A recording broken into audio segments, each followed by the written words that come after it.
नेरूळमध्ये 16 वर्षाच्या मुलाची हत्या करण्यात आली आहे। या क्षणाची अत्यंत महत्त्वाची बातमी आपण पाहतोय। मुलीची छेड काढल्याच्या रागातून या मुलाची हत्या करण्यात आली आहे। या मुलीने घरी तक्रार केल्यानंतर घरच्यांनी मुलाला मारहाण केली आणि मारहाणीत या मुलाचा मृत्यू झाल्याचं समोर येत आहे आणि या संदर्भात 5 जणांना अटक करण्यात आली आहे। एक अत्यंत महत्त्वाची बातमी आपण या क्षणाची पाहतोय। नेरूळमध्ये 16 वर्षांच्या मुलाची हत्या करण्यात आली आहे।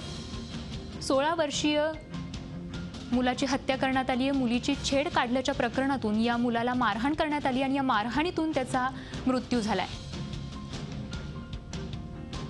मुलीच्या घरच्यांकडून रागातून जी मारहाण करण्यात आली या मुलाला, त्या मारहाणीतून या मुलाचा मृत्यू झालाय। नेरूळमध्ये 16 वर्षांच्या मुलाची हत्या करण्यात आली आहे आणि या संदर्भात आमच्या प्रतिनिधी स्वाती नाईक आपल्या सोबत आहेत। स्वाती, या संदर्भात काय अधिक माहिती आहे? स्वाती हा 11वीत शिकणारा मुलगा होता। कॉलेजमध्ये त्याची जी मैत्रीण होती त्याच्यासोबत तिने छेडखानी केली होती। त्याच्यानंतर त्या मुलीने याबाबत आपल्या घरी कळवलं। घरच्यांनी येऊन या मुलाला मारहाण केली होती। काल लाथाबुक्क्यांनी मारहाण केली होती, त्यामध्ये त्याचा मृत्यू झाला।